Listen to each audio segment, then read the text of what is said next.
Hi everyone, it's Mark from Brave Auto International in Japan. Before I do the road test video, I just do a walk around and just sort of show you this one and tell you a bit about it. If you're not interested in the walk around, then just skip forward and you'll come to the road test. Okay, this is a 2000 model Toyota Estima. It's the high spec one. It's the 3 litre V6 with all-wheel drive. Okay, it's 7 seats, and it's rather a nice looking vehicle. So, being the high spec one, it's got the skirt that runs around the back, just a skirt around the front as well. There's a few other bits and pieces that are a bit different, you know, like rear spoiler on it. Okay, you got the chrome door mirrors.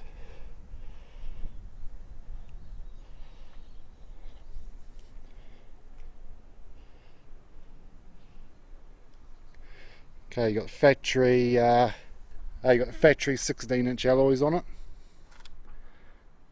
Down the side there. Okay, it's got the slimline window rain visors.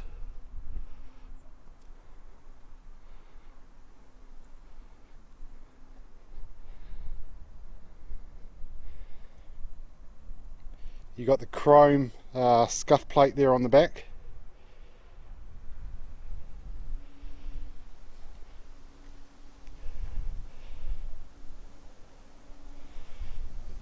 Okay, it's got the dual sunroofs as well.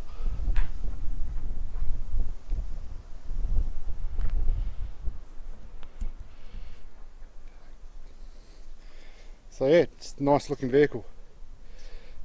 Okay, let's go around it once more on a different angle, and then we'll do the interior.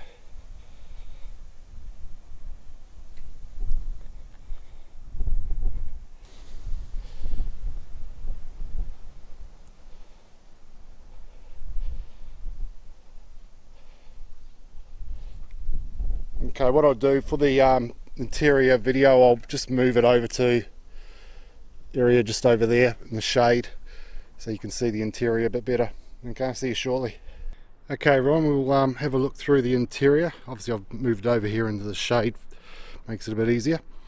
What I'll do is I'll start with the back first, because I've already put the seats in a certain position to show you something.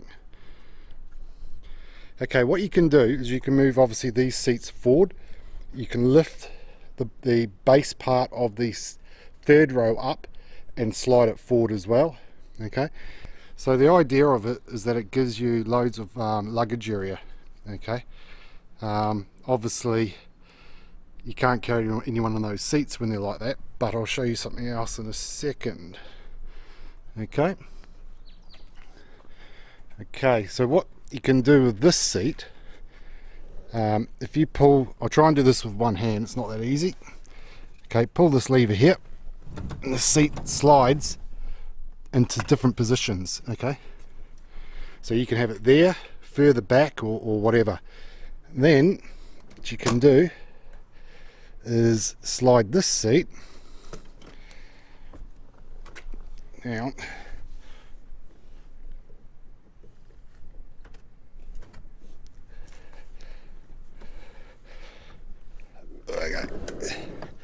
Okay, you can slide that seat back so it's a normal position. Okay, so you can do exactly the same with the other seat as well.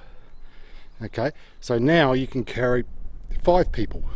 Okay, and then if you go down here, you've still got loads of luggage area. Okay, and then if you've got a big family, you can slide this all the way back by grabbing this lever here and then pulling. Okay, and it'll lock in. There you go. Okay, and then if we go around here,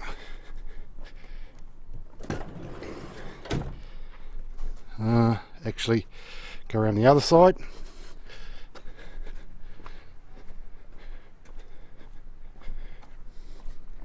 Pull that, slide that forward, and I need to reach in and grab this lever here. Okay, Now the base comes down. Okay, so now you can carry everyone. Okay, all the trim in there. Okay, so slide this one back. Okay, has armrest as well. Okay, the good thing with these doors as well, obviously the good thing with this van, it's got dual doors. Okay, so depending on what country it goes to, what you can do, it has child lock on both doors. So you can lock the one that's roadside so the kids don't get out on the roadside. Okay, now the other good thing with the doors, when you're parked on a hill, like this is on a slant here, you probably can't notice it, but it is. The doors won't close unless I pull the handle. Okay, now it will close. Okay.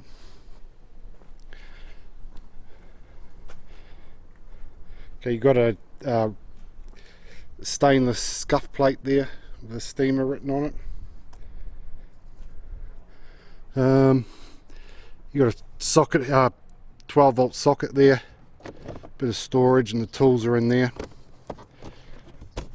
Okay, you've got tie down points. Okay, right, we'll close this up.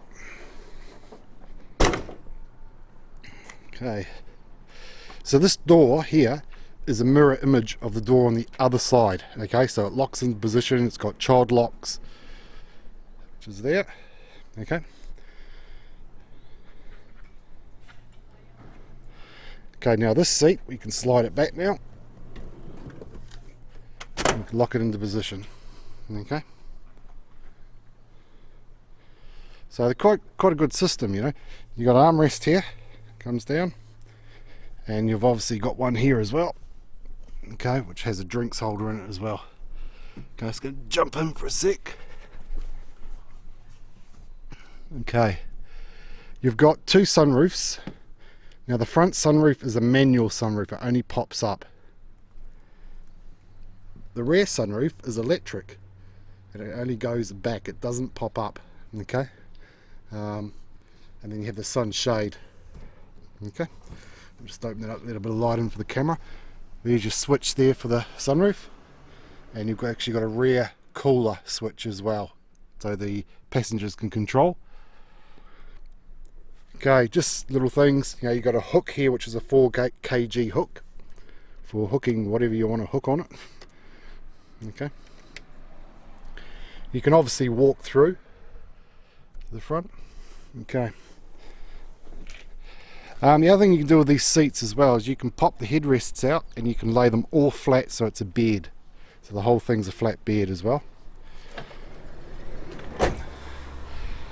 Okay, we'll just have a look in the passenger's front.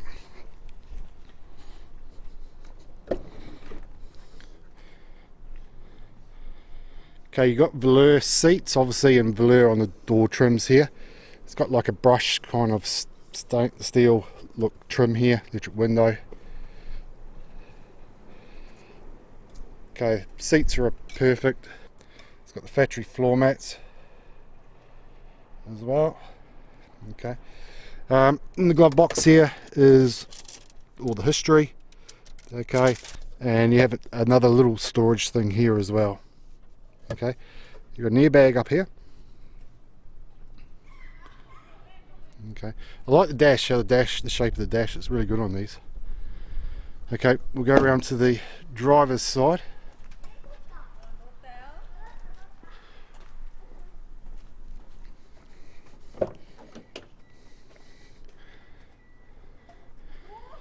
Okay, you've got velour again, brush type stainless steel look, electric windows, auto drivers.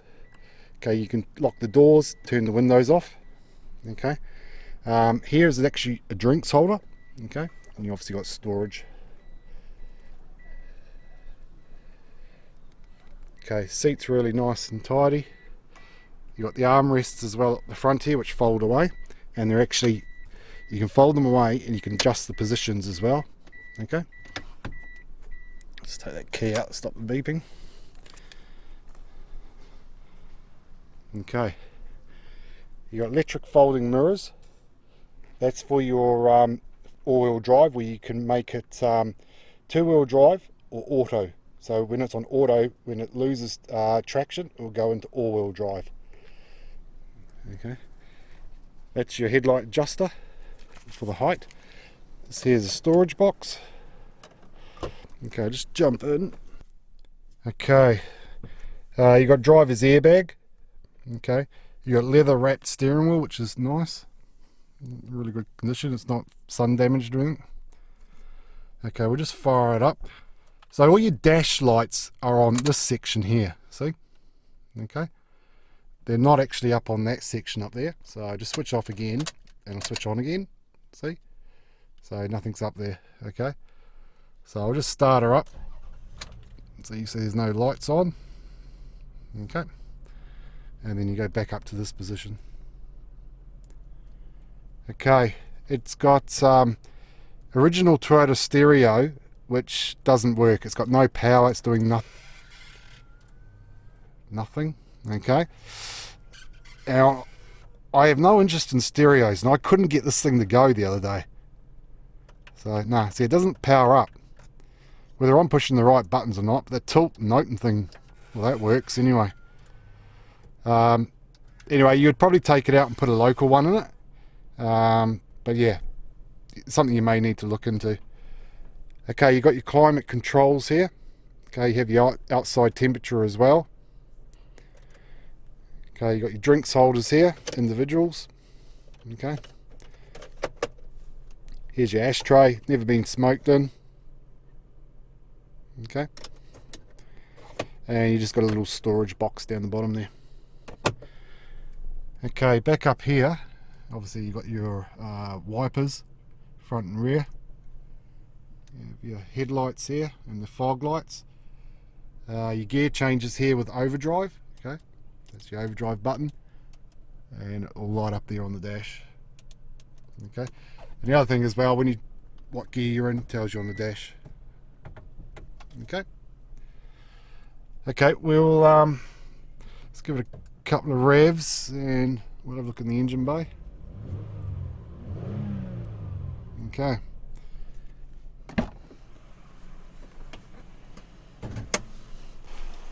Okay, so nice and clean in here. Should be, I've just washed it anyway. So you got the V6 3 litre 4 cam 24 valve VVTi.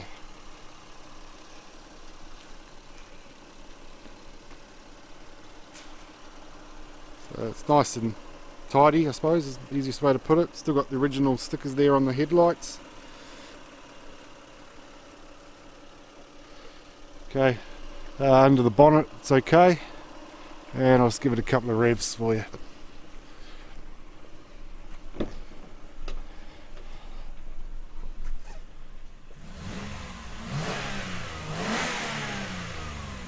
Okay, so what we'll do is we'll switch her off, and I'll just give you a quick tour around while it's in the shade here.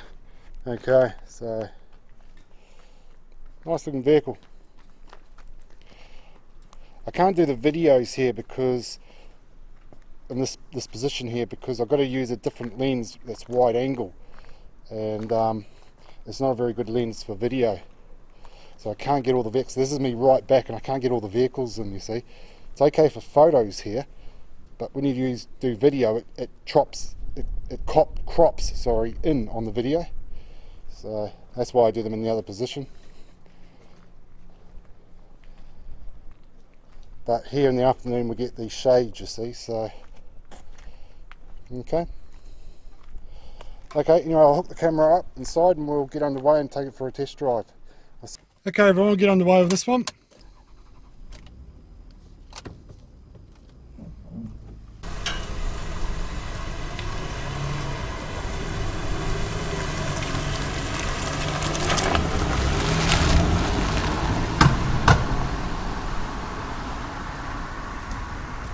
Okay, during the road test what I'm doing is just making sure the gearbox is right, and you know, it's changing gear as it should. There's no thumping and it changes, and just your general, you know, it's not overheating and it's braking as it should, and There's no strange noises. So yeah, just your general road test.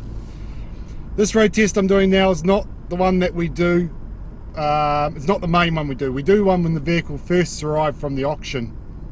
It's one of the first things we do. We do a road test, and if it passes that, we then do a leak down test. Passes that, we then obviously inspect the body. If it passes that, we then move on to cleaning it and photographing it. So it's basically how the process works. These are quite nice to drive. It's a competition between these and the Nissan Elgrand. So some people prefer the Elgrand over the Estima, and vice versa, you see. Myself personally, I like the Elgrands. I don't know why, just probably they're just as reliable as the Toyota. I just like the look of them a bit more, you know. But like I say, the next person may prefer the look of these and just loves the Toyota brand. So yeah, it's just personal preference really. So between the two of them, it's, yeah, like I say, it's just whatever you like, I guess. Okay, these come in a 2.4 four-cylinder engine, as well as a 3-litre V6, which is what this one is. If you're going to buy one, even if it's not this one or whatever, you know, you're looking at one later on in life or whatever, try and get the V6. The 2.4 is okay if you're not going to load the car up and, you know, with, I don't know, 5 kids, a dog, and some luggage and all that, because they can be a bit sluggish once they're loaded up. Whereas the V6 model is, yeah, it doesn't feel like you got anyone in it. Okay. As for fuel economy between the two, I've never measured it. Google it, you probably read about it. What I tend to find sometimes with vehicles is, although a smaller engine like the 2.4, people tend to think it's going to be better on fuel. Sometimes it's not, because you tend to put your foot down more when it comes to hills and all that, and you tend to chew through fuel more than what you do with the larger engines. Okay, just going to give it a bit of a burst along here.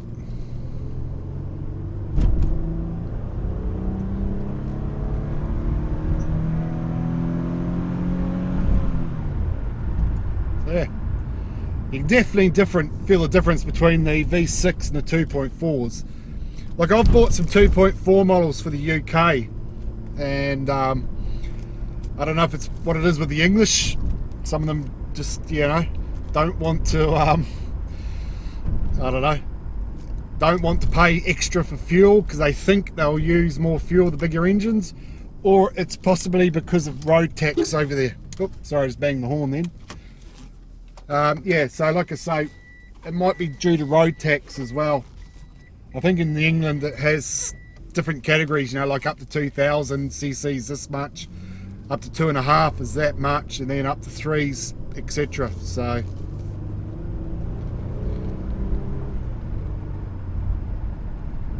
but like I say, if you're going to tow with it, fill it up with people, just, even if it's just for yourself, you know, the V6 one is definitely a lot nicer to drive. Anyway, I've rabbited on enough about it.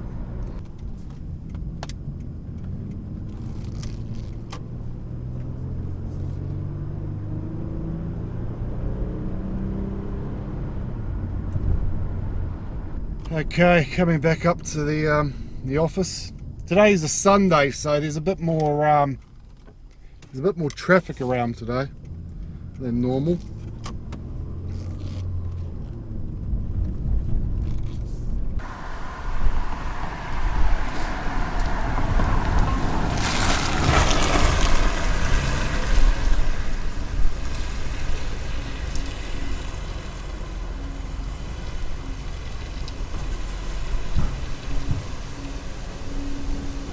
Okay guys, that's your 2000 model Toyota Estima, all-wheel drive V6, 3 litre, nice car. Anyway, see you next time.